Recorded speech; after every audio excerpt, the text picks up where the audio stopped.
नमस्ते साथियों, मैं दिलेश उर्फट आप सभी का स्वागत करता हूं आपके अपने smart PS academy YouTube channel पर। साथियों, आज हम भारतीय भूगोल का लेक्चर नंबर 10 आ गए हैं, जिसमें से आज हम पढ़ने वाले हैं प्रायद्वीपीय पठार। साथियों, कुछ कुछ दिनों से हम लोग भारतीय भूगोल का क्लास नहीं ले पाए थे। कोई बात नहीं, आज से हम लोग कंटिन्यू करेंगे और आज हम पढ़ने वाले हैं प्रायद्वीपीय पठार। तो सबसे पहले हमें यही जान लेना है कि प्रायद्वीप क्या होता है, पठार क्या होते हैं, है ना। ये सब पहले हमें पता होना चाहिए। क्यों? क्योंकि प्रायद्वीप हम बोल रहे हैं, तो ये प्रायद्वीप होता क्या है, पहले तो यही जान लेना है ना। तो द्वीप तो हम तो जानते ही हैं। द्वीप तो हम तो जानते हैं कि हम जो चारों तरफ पानी से घिरा हुआ भूभाग होता है उसे द्वीप कहते हैं। लेकिन ये तो प्रायद्वीप हो गया है। ये द्वीप को तो हम समझ गए, लेकिन ये प्रायद्वीप क्या है, तो इसे हम लोग देखते हैं। ठीक है, तो चलिए वीडियो में देरी ना करते हुए आज की इस थ्योरी क्लास का प्रारंभ करते हैं। तो फिर और सबसे पहले हम लोग देखते हैं क्या, द्वीप। तो द्वीप देखते हैं, ये जो पानी के चारों तरफ घिरा हुआ है भूभाग है, इसे क्या कहते हैं, इसे ही हम लोग कहते हैं द्वीप। ठीक, इसे हम लोग क्या कहते हैं, द्वीप कहते हैं। अगर इसकी परिभाषा मैं दूं, द्वीप की परिभाषा मैं अगर दूं, तो ये कहना उचित है कि ऐसा भूभाग जो चारों तरफ से पानी से घिरा हो, उसे क्या कहते हैं, द्वीप कहते हैं। तो पहला तो यही है, ऐसा भूभाग, ऐसा भूभाग जो चारों तरफ से जल से घिरा हो, जल से घिरा हो, उसे क्या कहते हैं भाई, उसे हम लोग कहते हैं द्वीप कहते हैं। क्या कहते हैं, द्वीप कहते हैं। ये तो हो गया द्वीप। द्वीप तो आप बता दिए, लेकिन आज तो हमारा टॉपिक है प्रायद्वीप। तो प्रायद्वीप क्या है, इसे भी आप बताइए सर। हाँ, ठीक है, हम लोग प्रायद्वीप को भी बताते हैं। ये है प्रायद्वीप, ये दिख रहे हैं, ये क्या है, प्रायद्वीप है। इसमें एक बार देखिए, इस तरफ से ये तीन तरफ से पानी से घिरा हुआ है। ये क्या है, तीन तरफ से ये पानी से घिरा हुआ है। जी सर, तीन तरफ से पानी से घिरा हुआ है, ये हमें दिख रहा है। लेकिन यहां से तो एक मुख्य भूभाग से जुड़ा हुआ है, लेकिन यहां से मुख्य भूभाग से जुड़ा हुआ है। तो कहने का मतलब क्या है, ऐसा भूभाग जो तीन तरफ से पानी से घिरा हो और एक तरफ से मुख्य भूभाग से क्या हो, जुड़ा हो, उसे क्या कहते हैं, प्रायद्वीप कहते हैं। क्या बोला सर, ऐसा भूभाग, प्रायद्वीप देख रहे हैं, प्रायद्वीप।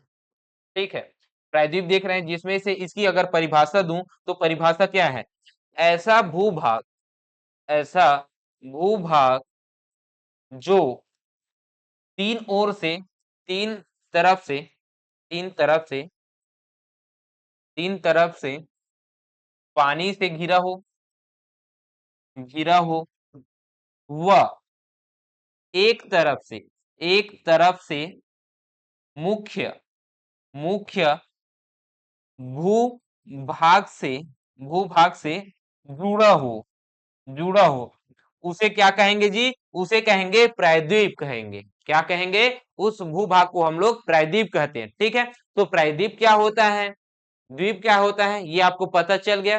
तो आज का हमारा टॉपिक क्या होने वाला है, प्रायद्वीप होने वाला है। ठीक है, तो अगर हम भारत का नक्शा अगर देखेंगे, तो वो तीन तरफ से घिरा हुआ है। कैसा है, तीन तरफ से घिरा हुआ है। तो चलिए हम लोग भारत का पहले नक्शा देखते हैं। ये जो दिख रहा है, ये क्या है, भारत का नक्शा है।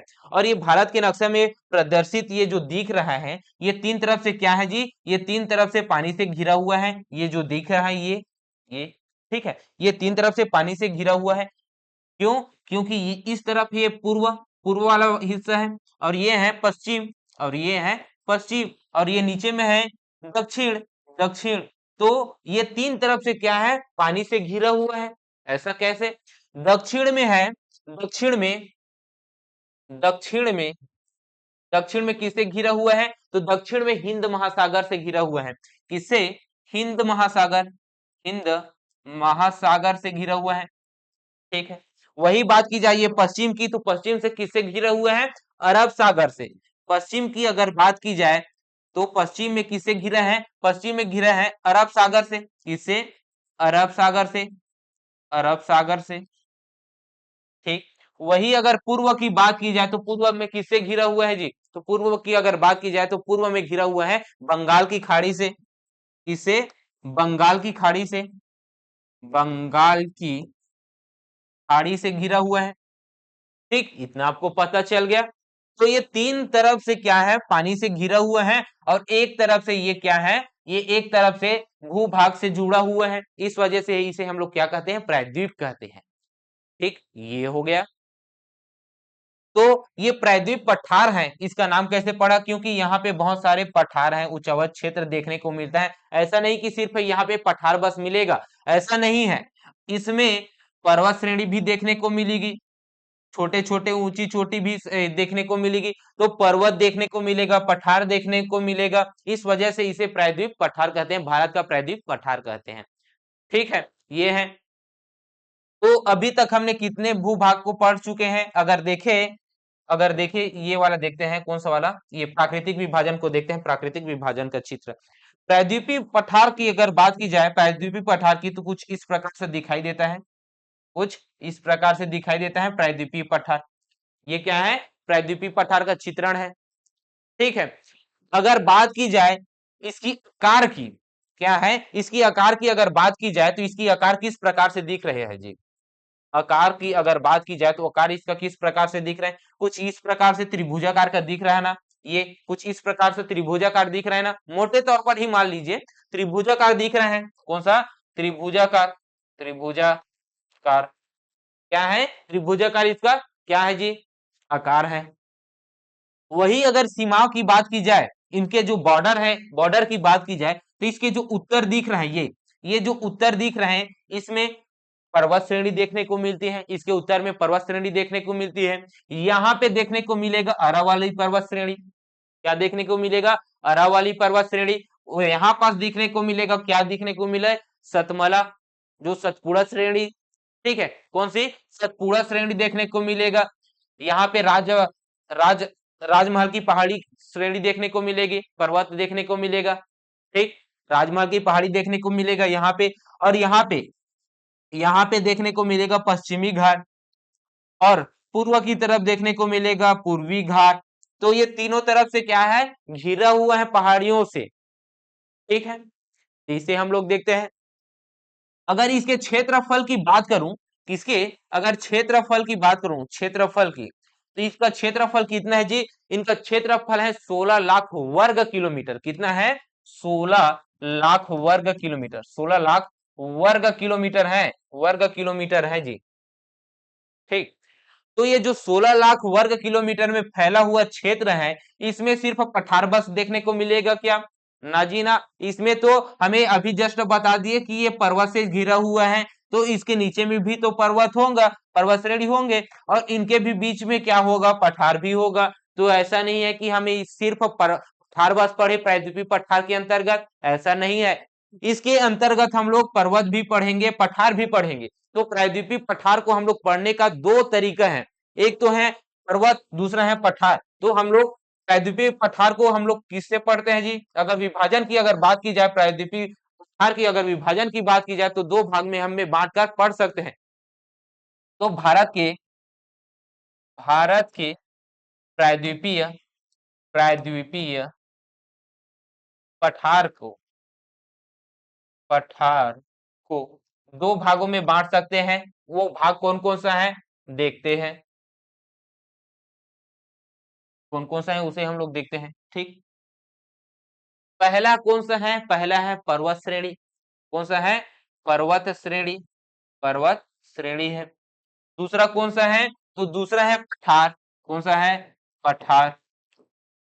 सबसे पहली बात की जाए पर्वत श्रेणी की, तो पर्वत श्रेणी के अंतर्गत पहला नाम आ जाता है अरावली पर्वत श्रेणी, क्योंकि यह प्राचीनतम पर्वत श्रेणी है। इस वजह से सबसे पहले हम लोग देखेंगे अरावली पर्वत श्रेणी, अरावली पर्वत श्रेणी। ठीक, ये हो गया। दूसरे नंबर पर हम लोग देखेंगे विंध्यन श्रेणी, किसे देखेंगे, विंध्यन श्रेणी को देखेंगे, विंध्यन श्रेणी को। उसके बाद हम लोग देखेंगे तीसरे नंबर पर सतपुड़ा श्रेणी, किसे देखेंगे, सतपुड़ा श्रेणी को। सतपुड़ा श्रेणी को पढ़ने के बाद हम लोग कौन सा श्रेणी पढ़ेंगे जी, तो सतपुड़ा श्रेणी को पढ़ने के बाद बिहार की तरफ है राजमहल की पहाड़ी, तो राजमहल की पहाड़ी, राजमहल की पहाड़ी, ये हो गया। राजमहल की पहाड़ी पढ़ लेंगे, उसके बाद हम लोग क्या पढ़ेंगे जी? पूर्वी घाट और पश्चिमी घाट। कहाँ पढ़ेंगे? पूर्वी घाट, पूर्वी घाट व पश्चिमी घाट, पश्चिमी घाट। और जहां पे ये पूर्वी घाट और पश्चिमी घाट मिलते हैं उसे भी हम लोग पढ़ेंगे नीलगिरी, नीलगिरी, नीलगिरी पहाड़ी। नीलगिरी पहाड़ी के नीचे में भी है, सबसे लास्ट में है, उसका क्या नाम है? उसका नाम है कार्डेमम की पहाड़ी, जिसे इलायची पहाड़ी कहते हैं। क्या पहाड़ी कहते हैं? इलायची पहाड़ी कहते हैं। 90 नंबर पर देख लेंगे इलायची की पहाड़ी, इलायची की पहाड़ी। ठीक, ये इसके अलावा हम लोग पठार के अंतर्गत क्या क्या पढ़ेंगे जी? तो पठार के अलावा भी हम पठार पर्वत के अलावा हम लोग पठार में क्या पढ़ेंगे? तो पठार में भी बहुत कुछ है पढ़ने के लिए, जिसमें से सबसे पहले नंबर पे आ जाता है मालवा का पठार, उत्तर से ही आते हैं। कौन सा आ जाता है पहला पठार? कौन सा पढ़ेंगे? मालवा का पठार, मालवा का पठार। दूसरे नंबर पर कौन है? बुंदेलखंड का पठार, बुंदेलखंड का पठार। ठीक, तीसरे नंबर पे है बघेलखंड का पठार, बघेलखंड का पठार। चौथे नंबर पर आ जाता है छोटा नागपुर का पठार,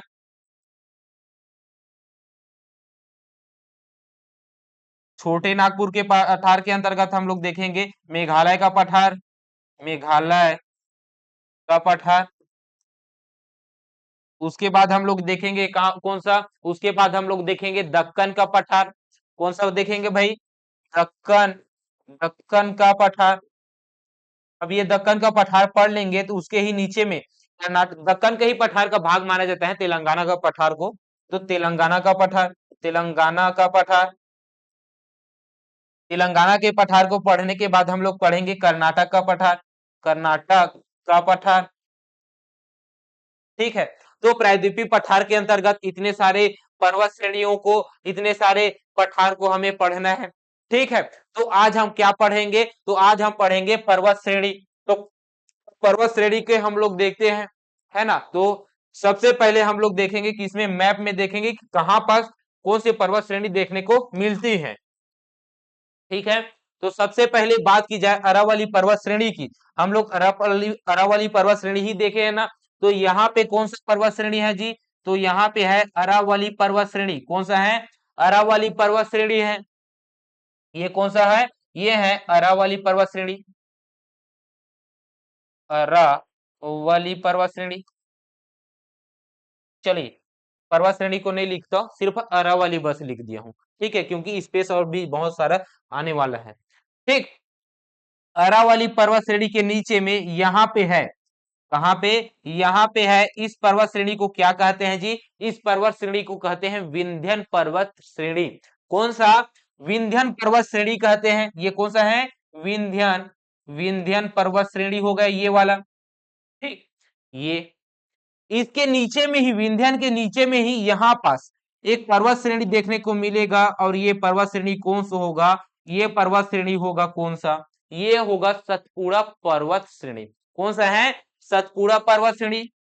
तो लिख देता हूं यहाँ पास ये ऐसे, सतपुड़ा पर्वत श्रेणी।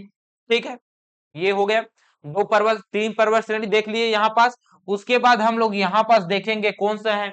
यहाँ पास है राजहरा की पहाड़ी, राजमहल की पहाड़ी। कौन सा है? राजमहल की पहाड़ी यहाँ पे है। कौन सा है? राजमहल की पहाड़ी, राजमहल की पहाड़ी। ठीक, ये हो गया। याद रखिए, गारो खासी जयंती को हम लोग पूर्वोत्तर की पहाड़ी के अंतर्गत पढ़ रहे हैं, लेकिन ये गारो खासी जो जयंती है, गारो खासी जो जयंतियां हैं, ये पहाड़ी किसका भाग है? ये प्रायद्वीपीय पठार का भाग है। ठीक, तो पढ़ ली है, उसको पढ़ने की आवश्यकता नहीं है, सिर्फ नाम बस याद रख लेना है, इतना आपको पता है। ठीक, और यहाँ पे हम लोग देखेंगे कौन सा? यहाँ पे हम लोग देखेंगे पश्चिमी घाट। कौन सा? ये है पश्चिमी घाट है, पश्चिमी घाट। और भारत के पूर्व में, ये जो भारत के पूर्व में है, ये भारत के पूर्व में है, इसे हम लोग क्या कहेंगे, इसे हम लोग कहेंगे पूर्वी घाट। क्या कहेंगे, पूर्वी घाट कहेंगे। ठीक, ये हो गया जी। ये तो मोटे मोटे तौर पर है, इसके अंतर्गत भी और हम देख चुके हैं, देख चुके थे, क्या देख चुके थे, जस्ट पहले हम लोग बताए हैं क्या, नीलगिरी की पहाड़ी, ये जो पूर्वी घाट है और पश्चिमी घाट है, ये दोनों कहाँ पे आकर मिलते हैं, तो यहाँ पर आकर मिलता है। और इस वाले जो हिस्सा है, इस वाले पहाड़ी है, इसे क्या कहते हैं, नीलगिरी की पहाड़ी। क्या कहते हैं, नीलगिरी की पहाड़ी, नीलगिरी की पहाड़ी। ठीक, कौन सा है, नीलगिरी की पहाड़ी है। और नीलगिरी की पहाड़ी के जस्ट नीचे में यहाँ पास कौन सा पहाड़ी है, इलायची की पहाड़ी, जिसे हम कार्डेमम की पहाड़ी कहते हैं। ये कौन सा है, इलायची की पहाड़ी, इलायची की पहाड़ी। ठीक, ये हो गया। और क्या है जी, और अगर देखें तो यहाँ पे है गरजात पहाड़। कौन सा है, गरजात पहाड़ी, उड़ीसा में, उड़ीसा और झारखंड के बॉर्डर में है गरजात पहाड़। कौन सा है, गरजात, गरजात पहाड़। ठीक, ये है। और क्या देख सकते हैं, और अलग अलग क्षेत्रों में अलग अलग श्रेणी को अलग अलग नामों से जाना जाता है, उसे हम लोग थोड़ी देर के बाद पढ़ेंगे। क्यों, क्योंकि ये जो सतपुड़ा श्रेणी है, इसके अंतर्गत ये सामने जाएगा। कहा जाएगा, सामने जाएगा। इस वजह से यह छत्तीसगढ़ में अलग नाम से जाना जाएगा, मध्य प्रदेश में अलग नाम से जाना जाएगा, गुजरात में अलग नाम से जाना जाएगा। ठीक है, जैसा कि गुजरात में इसे सतपुड़ा श्रेणी को क्या कहा जाता है, राजपीपला कहा जाता है। क्या कहा जाता है, राजपीपला कहा जाता है। वही अगर बात की जाए मध्य प्रदेश में, तो मध्य प्रदेश में क्या कहा जाता है, सतपुड़ा कहा जाता है। क्या कहा जाता है, सतपुड़ा कहा जाता है। ठीक, और वही बात की जाए यहाँ पास छत्तीसगढ़ में, क्योंकि यहाँ भी मैकल श्रेणी है, ये मैकल श्रेणी का ही भाग है सतपुड़ा श्रेणी। ठीक है, तो छत्तीसगढ़ में मैकल श्रेणी के नाम से जाना जाता है। ठीक, वैसे ही यहाँ पास है उड़ीसा पे, ठीक, यहाँ पास भी है उड़ीसा में, जिसे क्या कहते हैं, महेंद्र गिरी की पहाड़ी। क्या कहते हैं, महेंद्र, महेंद्र गिरी की पहाड़ी। ठीक है, ठीक उसी प्रकार जायद की पहाड़ी यहाँ पास है, जावेदी की पहाड़ी नीचे में है, अन्नामलाई की पहाड़ी है, कहाँ पास है, यहाँ पे अन्नामलाई की पहाड़ी है, अन्नामलाई की पहाड़ी। ये देखने को मिलेगा, त्र्यंबक की पहाड़ी, ये सब उनका चोटी का भी विस्तार पाया जाएगा, है ना। तो ऐसा नहीं है। और यहाँ पे ही है, कौन सा है, सतमला पहाड़ी। कौन सा है, सतमला पहाड़ी, अजंता की पहाड़ी, सतमला की पहाड़ी, अजंता की पहाड़ी। तो चलिए इसे ही हम लोग देखते हैं, पहले पहाड़ी को, क्या है, पर्वत श्रेणी को पहले देखते हैं। ठीक है, क्योंकि इनके बीच में भी बहुत सारे पठार पाए जाते हैं, वो पठार को हम लोग कल देखेंगे, कल पढ़ेंगे पठार को। सिर्फ आज हम लोग पर्वत श्रेणी को ही पढ़ेंगे।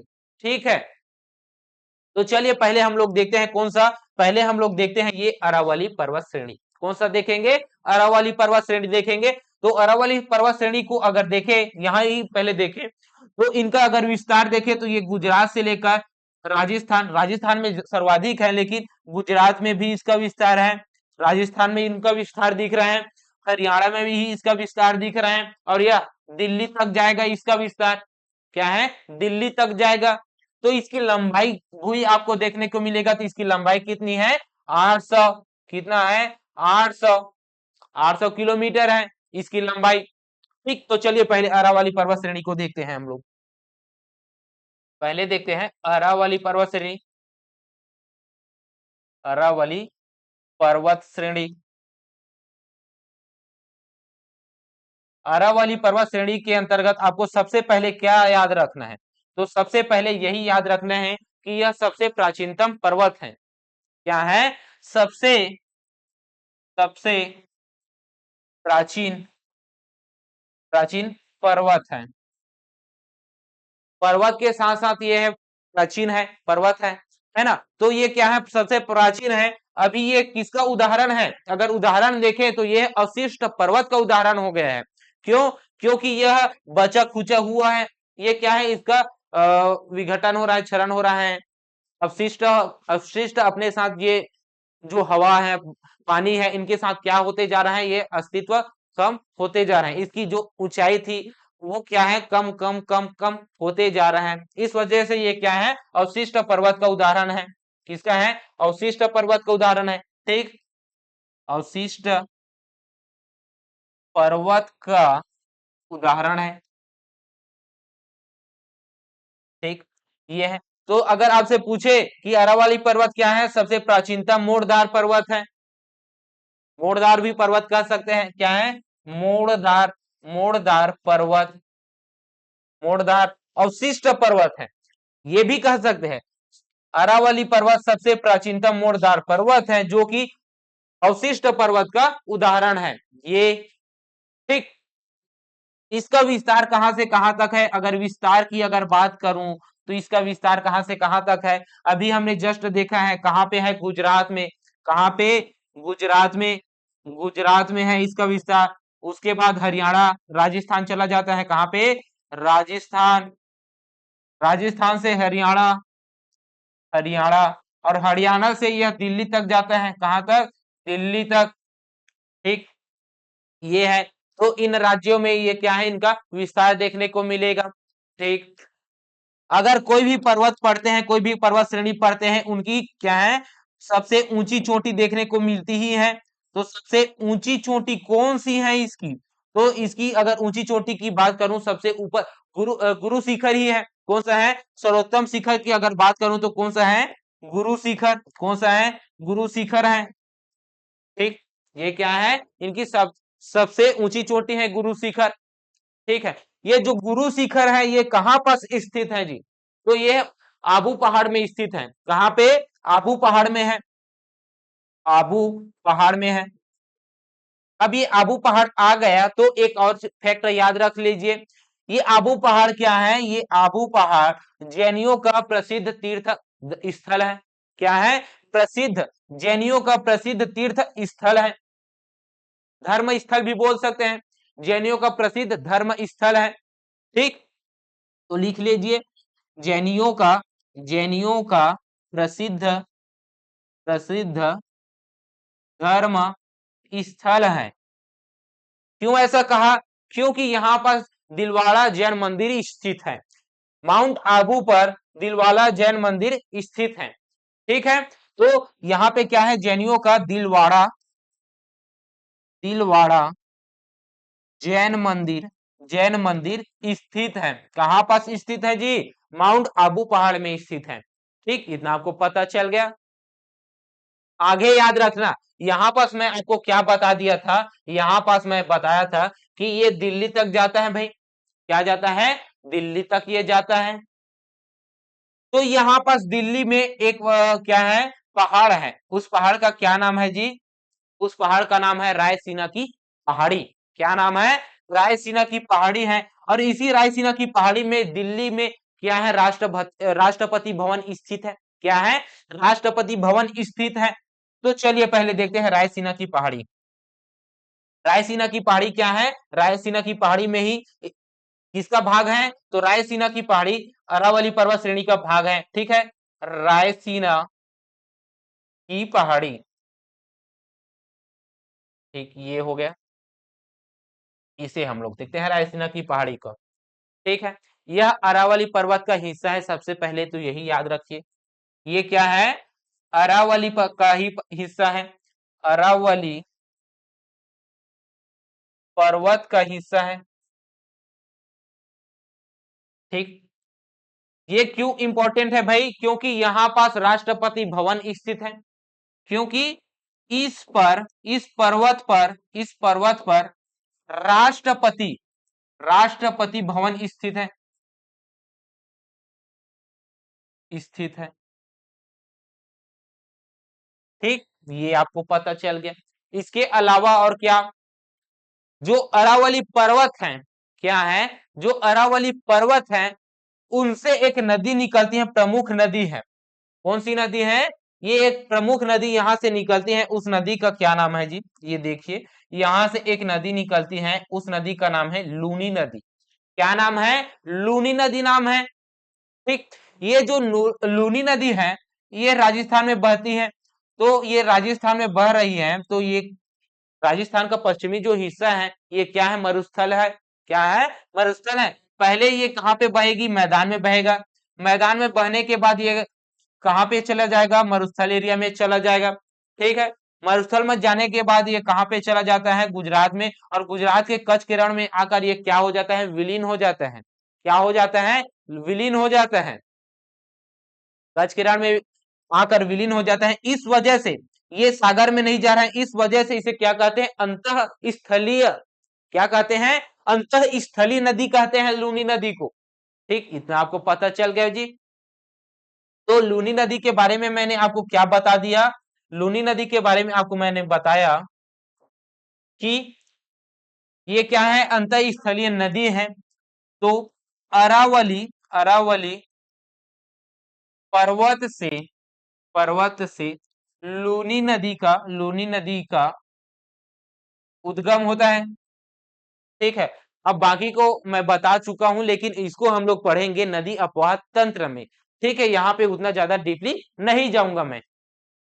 तो चलिए अगला जो हम लोग पर्वत श्रेणी की बात करेंगे वो है विंध्यन पर्वत श्रेणी। कौन सा है, विंध्यन पर्वत श्रेणी है, विंध्यन पर्वत श्रेणी। ठीक, विंध्यन पर्वत श्रेणी को देखेंगे। इसके बारे में आपको क्या याद रखना है, सबसे पहले तो इसका विस्तार ही देखो।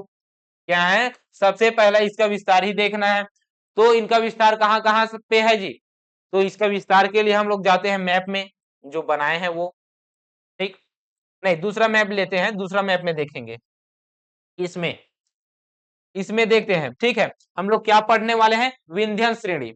ठीक, तो विंध्य श्रेणी के बारे में अगर देखें तो सबसे पहला तो ये कौन सा है, ये गुजरात से जा रहा है। कहां से, गुजरात से। ये क्या है, ये विंध्य श्रेणी है। ठीक, इतना आपको पता चल गया। ये यहाँ पे खत्म होने के बाद ये यहाँ भी जाता है, कहाँ पे जाता है, बिहार में चला जाता है। राजमहल की पहाड़ी इनका ही क्या है, हिस्सा है, जो कि छोटे नागपुर के पठार में स्थित है। ठीक है, यहाँ पे इसे अलग नामों से जाना जाता है। तो चलिए पहले हम लोग देखते हैं कि कहां पास इसे अलग अलग नामों से जाना जाता है। ठीक, तो सबसे पहले अगर बात करूं विंध्यन श्रेणी की, तो विंध्यन श्रेणी को गुजरात में किस नाम से जाना जाएगा भाई, जोबट हिल। किस नाम से, जोबट हिल से। क्योंकि इनका विस्तार गुजरात में भी देखने को मिलेगा, मध्य प्रदेश में देखने को मिलेगा, छत्तीसगढ़ में देखने को मिलेगा, और ये बिहार में भी देखने को मिलेगा जी। तो अगर इनका विस्तार की अगर मैं बात करूं तो इनका विस्तार कहां कहां पे दिख गया है, गुजरात में, मध्य प्रदेश में, छत्तीसगढ़ में, झारखंड में, बिहार में, ये क्या है, इनका विस्तार है। ठीक है, विंध्यन श्रेणी का विस्तार है। और वही बात की जाए उत्तर प्रदेश में भी इनका विस्तार है, उत्तर प्रदेश में भी इनका विस्तार है, देखने को मिल जाएगा। ठीक, अब ये जो पर्वत श्रेणी है ये कहीं कई पहाड़ियों की पर्वत श्रेणी है। ऐसा क्यों, क्योंकि कई पहाड़ियों को मिलने से ही एक श्रेणी का निर्माण होता है, और यही वो श्रेणी है जो अलग अलग क्षेत्र में पाए जाते हैं, उसे अलग अलग नामों से जाना जाता है। क्यों, क्यों ऐसा, क्योंकि गुजरात में इसे जोबट हिल कहते हैं। क्या कहते हैं, जोबट हिल, जोबट हिल कहते हैं। ठीक, इतना आपको पता चल गया जी। मध्य प्रदेश में इसे विंध्यन कहते हैं। क्या कहते हैं, विंध्यन, विंध्यन कहते हैं। वही अगर छत्तीसगढ़ की बात की जाए तो छत्तीसगढ़ में इसे कैमूर पर्वत कहते हैं। क्या कहते हैं, कैमूर पर्वत, कैमूर पर्वत कहते हैं। ठीक, वही अगर बिहार की बात अगर चली जाए, बिहार की, तो बिहार में इसे पारसनाथ की पहाड़ी कहेंगे। क्या कहेंगे, पारसनाथ की पहाड़ी, पारसनाथ की पहाड़ी।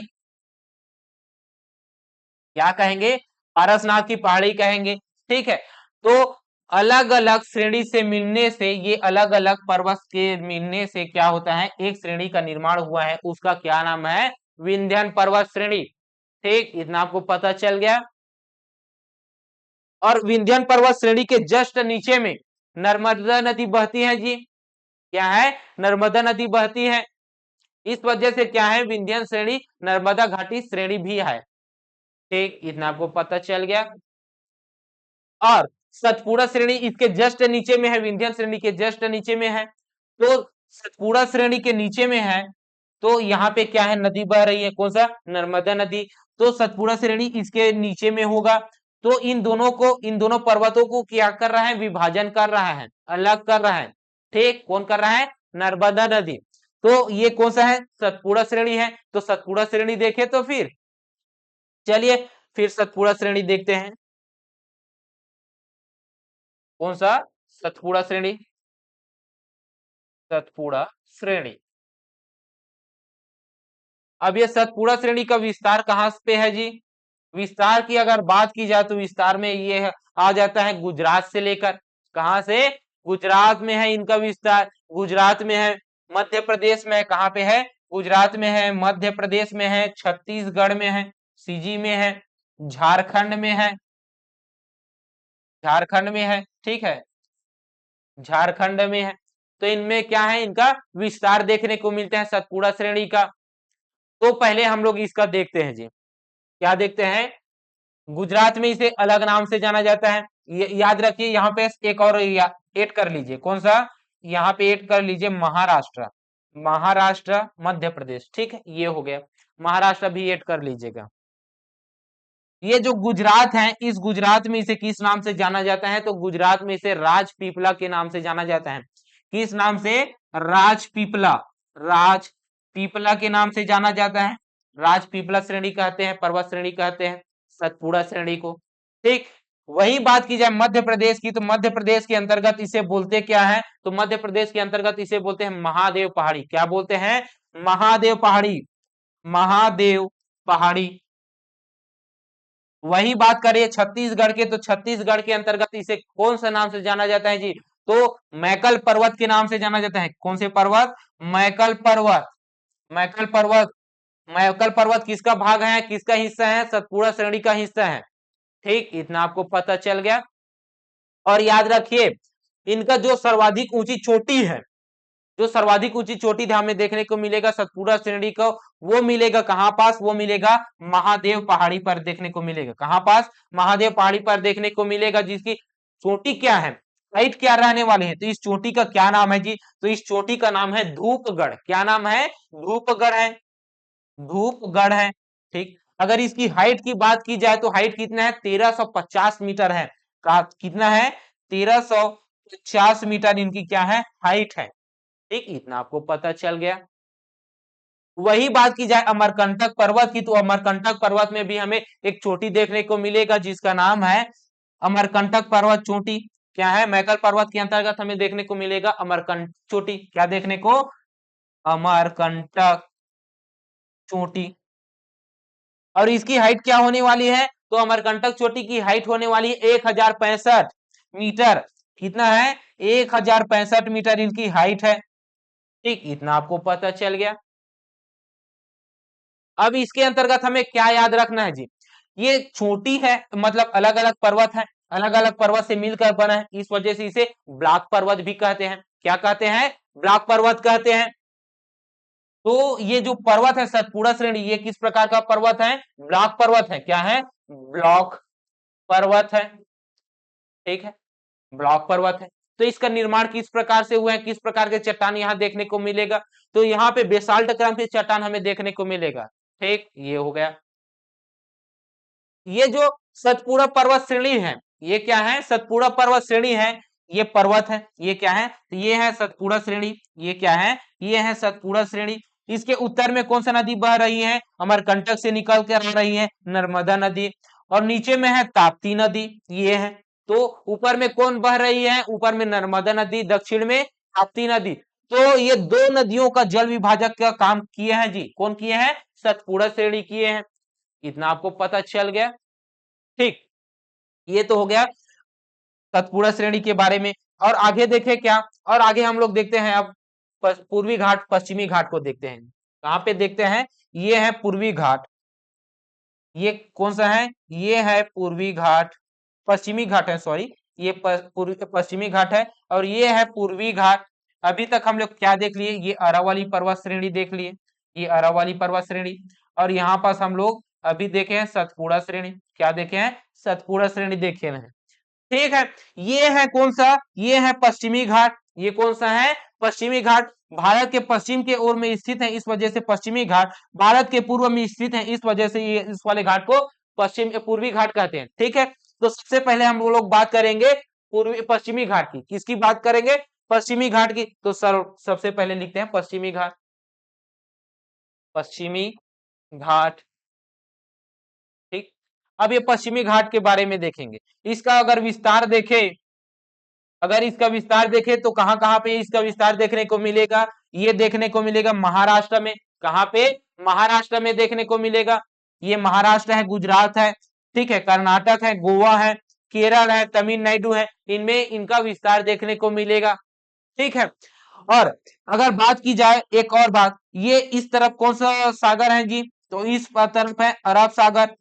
अरब सागर, अगर अरब सागर से जो लगे हुए अगर घाट की अगर बात की जाए तो वो कौन सा है, पश्चिमी घाट है। ठीक, इतना आपको पता चल गया।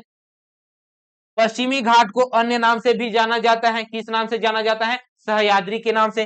किस नाम से, सहयाद्री, सहयाद्री के नाम से जाना जाता है। ठीक, इतना आपको पता चल गया। इसकी औसत ऊंचाई हमें अधिक देखने को मिलती है, ऊंचे ऊंचे दिखने मिलते हैं। किसकी अपेक्षा, ये पूर्वी की अपेक्षा। क्यों ऐसा कह रहा हूं, क्योंकि यहां से जो नदी बहकर जाएगी वो इस तरफ जाएगी, क्योंकि ढाल इसी तरफ है। ठीक है, तो यहाँ पे क्या करेगा, यहाँ पे नदी बहकर जा रही है तो यहाँ पे पर्वतों का क्या करेगा, यहाँ पर विभाजन कर देगा। तो ये गैप हो जाएगा पर्वतों में। यहाँ भी ये नदी जा रही तो यहाँ भी गैप हो गया, यहाँ में भी जा रहे तो यहाँ पे भी गैप हो गया, और इसके नीचे में क्या देखने को मिल गया, पर्वत पठार देखने को मिल गया। तो ये वाला क्षेत्र कौन सा होगा, कम हाइट वाला होगा, कम हाइट वाला होगा। और ये टुकड़े में देखने को मिलेगा, क्यों, क्योंकि इनके बीच में नदी बह रही है, डेल्टा का निर्माण करेंगे इस क्षेत्र में, इस वजह से।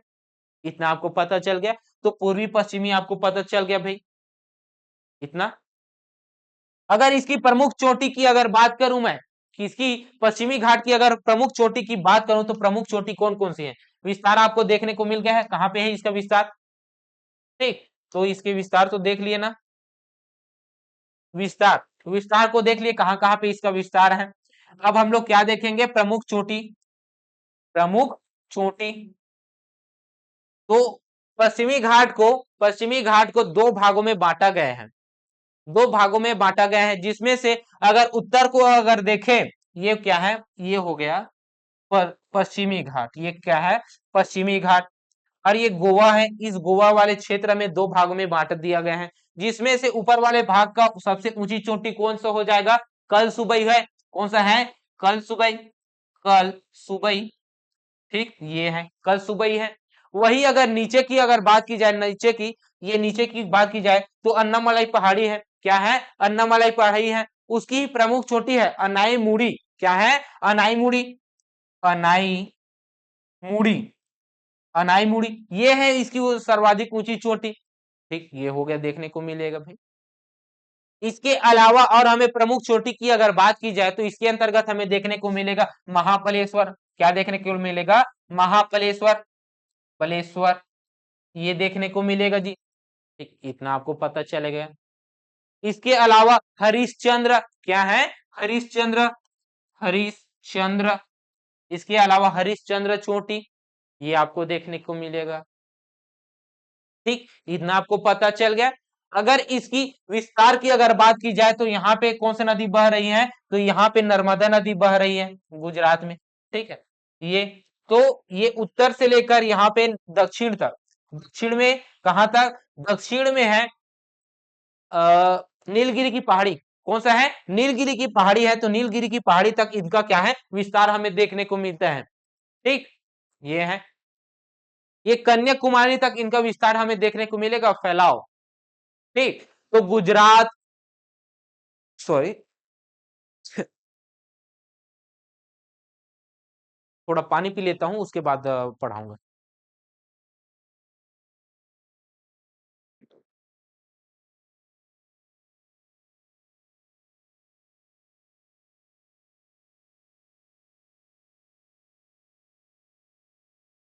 तो हम लोग क्या पढ़ रहे थे जी, तो इसका मुहाना, किसका मुहाना, नर्मदा नदी का मुहाना। नर्मदा नदी के मुहाने से लेकर ये कहां तक, कन्याकुमारी तक इनका क्या है, विस्तार हमें देखने को मिलेगा। जिसमें से अगर राज्य की भी अगर बात की जाए तो राज्य के अंतर्गत आएगा गुजरात, महाराष्ट्र, गोवा, गुजरात, महाराष्ट्र, गोवा, और कौन सा है, और है तमिलनाडु, उससे पहले कर्नाटक, तमिलनाडु। ये इनके क्या है, विस्तार देखने को मिलेगा। ठीक है, फैलाव देखने को मिलेगा। एक है केरल, केरल भी है, कौन सा है, केरल, प्लस केरल भी देख लीजिए। प्रमुख चोटी तो आपको बता दिया मैं। ठीक, और क्या बताऊं मैं, इनसे प्रमुख नदी बहती है, जैसे कि कौन कौन सी नदी, जैसे कि गोदावरी नदी, कौन सी नदी, गोदावरी नदी, गोदावरी नदी, गोदावरी नदी देखने को मिलेगा, कावेरी नदी, कृष्णा नदी, ये आपको देखने को मिलेगा। प्रमुख प्रमुख नदी की बात कर रहा हूं, ठीक है। और ये पश्चिम की तरफ भी देखने को मिलेगा, तो पश्चिम की तरफ ये जाएंगे, है ना, तो इनकी लंबाई ज्यादा हमें देखने को मिलेगा। ठीक है, तो इनकी लंबाई हमें ज्यादा देखने को मिलेगा, तो ये क्या करेंगे, अपने मुहाने में डेल्टा का निर्माण करेंगे। ये जो पश्चिमी घाट से निकल रही नदी, ये पूर्व की तरफ जाकर बह रही है, तो यहाँ पे क्या करेंगे, डेल्टा का निर्माण करेंगे। और इस तरफ जो बह रही है नदी, पश्चिमी घाट से जो बह रही है नदी, इस तरफ जो आ रही नदी, ये क्या करेंगे, एक्सचुरी का निर्माण करेंगे। क्या करेंगे, एक्सचुरी का निर्माण करेंगे, एक्सचुरी का निर्माण करेंगे। ठीक है, और ये डेल्टा का निर्माण करेंगे। तो डेल्टा क्या है, एक्सचुरी क्या है, उसे मैं नदी अपवाह तंत्र में अच्छे से बताऊंगा। ठीक है, ये हो गया। और इसके अंतर्गत और क्या याद कर सकते हैं, तो इसके अंतर्गत हम याद कर सकते हैं कि इसे जैव विविधता, क्या है, जैव विविधता, विविधता क्षेत्र है, जैव विविधता वाला क्षेत्र है। क्यों, क्योंकि इन्हें यूनेस्को ने, किसने, यूनेस्को ने 2012 में, कब, 2012 में विश्व धरोहर क्षेत्र घोषित किया है। क्या किया है, विश्व धरोहर स्थल के रूप में घोषित किया है। ठीक, इतना आपको देखने को मिल गया। ये तो हो गया पश्चिमी घाट के अंतर्गत। अब हम लोग देखते हैं पूर्वी घाट के अंतर्गत। ठीक है, पूर्वी घाट को अगर बात की जाए तो पूर्वी घाट को हम देखे हैं, कौन सा, ये वाला स्थल देखे हैं, ये कौन सा है, ये है पूर्वी घाट। कम हाइट देखने को मिलेगा, यहाँ पे इसकी हाइट हमें ज्यादा देखने को मिलता था, लेकिन यहाँ पे क्या देखने को मिलेगा, कम हाइट देखने को मिलेगा। इसकी अगर हाइट की बात की जाए तो इसकी हाइट है 1000 से, कब से, 1000 से 1300 मीटर तक, 1300 मीटर तक देखने को मिलेगा। ठीक, इतना आपको है। और यहाँ पे हमें कम देखने को मिलेगा जी। क्यों, क्योंकि इस वाले क्षेत्र कम हाइट है, यहाँ पे सिर्फ 1100 मीटर तक हमें देखने को मिलेगा। कितना, 1100 मीटर हमें तक हमें देखने को मिलेगा। ठीक, 1100 मीटर, ये हो गई इनकी हाइट। अगर इसकी पश्चिमी घाट की प्रमुख चोटी की बात की जाए, प्रमुख पहाड़ी की बात की जाए, तो वो कौन सा है जी, जावेदी की पहाड़ी। कौन सा है, जावेदी की पहाड़ी। चलिए उसमें लिख लेते हैं हम लोग,